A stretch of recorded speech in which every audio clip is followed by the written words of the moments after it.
కొందరు ఎట్లుంటారంటే పాత రోజులు మర్చిపోతారు, ఎట్ల మీదకి వచ్చినామో యాది మరుస్తారు.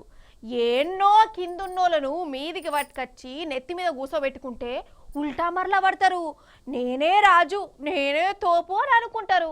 ఆఖరికత్తి ఏమవుతుంది? ఒక రోజు కాకున్నా ఇంకో రోజన్నా అసలు బలమేందో బయటపడుతుంది. గింత విలువ పరపతి పత్యార ఏడికెళ్ళకి వచ్చిందో అప్పుడు అర్థమవుతుంది. అట్లా అర్థమైనాక కరెంటు షాట్ కొట్టినట్టు అవుతుంది.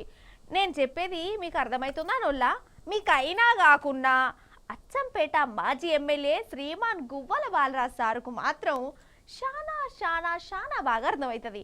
అంతేనా బాలరాజన్న? నేను చెప్పింది వాస్తవమేనానే? నీ ముచ్చటనే చెప్తున్నానే.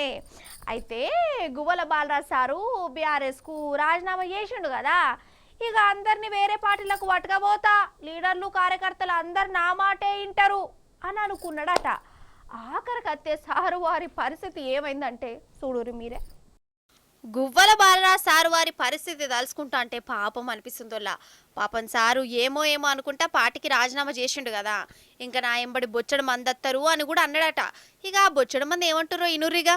మా గతంలో ఉన్న మా మాజీ ఎమ్మెల్యే గువ్వల బాలరాజు గారు మొన్న పార్టీకి రాజీనామా చేసి నేను బీజేపీలో చేరుతున్న ఒక మెసేజ్ ఇవ్వడం జరిగింది. దానికి మేమందరూ కూడా దాన్ని వ్యతిరేకిస్తూ మేము ఇక్కడ ఉన్న పెద్దలందరూ కూడా అనుకొని ఏంటంటే మనలకు ఒక 10 మందితోటి 5 మందితోటి ఒక సమావేశం ఏర్పాటు చేసుకొని ఒక మీటింగు పెట్టాలనే ఉద్దేశంతో మేము అనుకోవడం జరిగింది.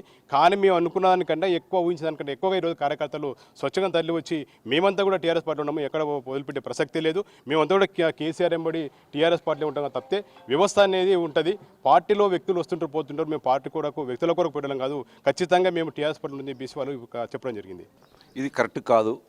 యాక్చువల్గా ఈరోజు అధిష్టానం మాకు బీఆర్ఎస్ పార్టీ నుండి మాకు బాలరాజు గారిని ఇక్కడ ఎమ్మెల్యేగా నిలబెట్టడం జరిగింది. దానికి మేము అందరం కూడా పార్టీ అధిష్టానం మేరకు మేము అందరూ కష్టపడి ఆయన ఎమ్మెల్యే కూడా గెలిపించడం జరిగింది.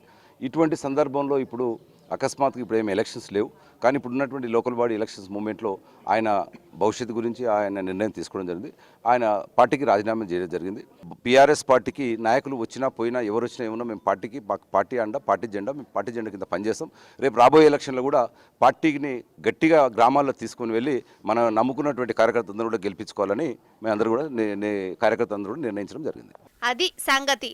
అయితే రాజీనామా చేసినాక గువ్వల బాలరాజన్న క్యాడర్తోని మీటింగ్ పెట్టిండు.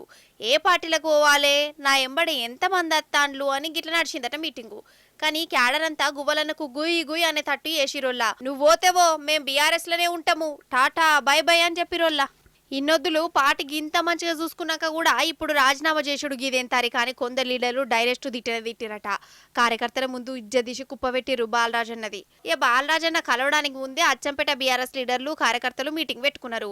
బాలరాజ్ ఎంబడి ఎవ్వరు పోవడే అద్దు, పోయినామంటే నిండా మునిగినట్టే అని తీర్మానం కూడా చేసుకున్నారు. 2001 నుంచి టీఆర్ఎస్ పార్టీలో కేసీఆర్ ఎంబటి ఉన్న వాళ్ళము. ఇప్పుడు బాలరాజు వచ్చి పోతుంటారు ఇన్ఛార్జీలు, కానీ మేమంతా కేసీఆర్ ఎంబటే ఉండాలనేది ఒక పెద్ద తీర్మానం చేసినాం. ఖచ్చితంగా కేసీఆర్ ఉన్నంత వరకు టీఆర్ఎస్ పార్టీలో ఖచ్చితంగా కొనసాగుతాం.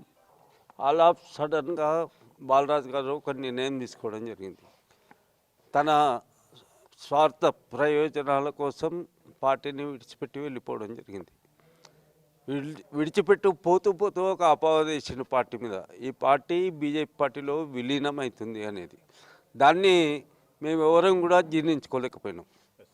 ఆయన పోవడము మా ఎవరితోటి సంప్రదించకుండా పోవడం ఒకటి, పార్టీ విలీనం అవుతుంది వేరే పార్టీలు అని చెప్పడంలో మాకు బాధ అనిపించి కార్యకర్తలు అందరు కూడా ఎప్పుడు పార్టీకే ఉందామనే ఆలోచనతో ఈరోజు అందరు కూడా వాలంటరీగా రావడం జరిగింది. అందరి ఏకాభిప్రాయ నిర్ణయం ఏంటంటే మనం అందరం కూడా పార్టీ కోసం పనిచేద్దాం, పార్టీని పటిష్టపడదాం, ఇంకా ముందుకు తీసుకెళ్దాం.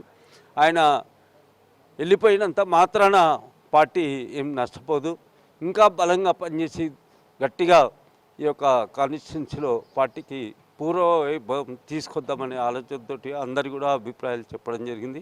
ఇగో ఇది బీఆర్ఎస్ పార్టీ మీద అసలు సిసలైన కార్యకర్తలకున్న హిమ్మతి. లీడర్లు పోతే పోవచ్చుగాక, కానీ క్యాడర్ను మాత్రం ఇప్పటిదాకా గులాబీ పార్టీ నుంచి మాత్రం ఎవ్వరు దూరం చేయలే. ఇది మన బీఆర్ఎస్ అసలైన బలగం. అచ్చే లోకల్ ఎలక్షన్లల్లో ఊర్లల్లో గులాబీ జెండా ఎగురుడే ఉంటుందని నమ్మకంగా చెప్తున్నారు ఇల్లు.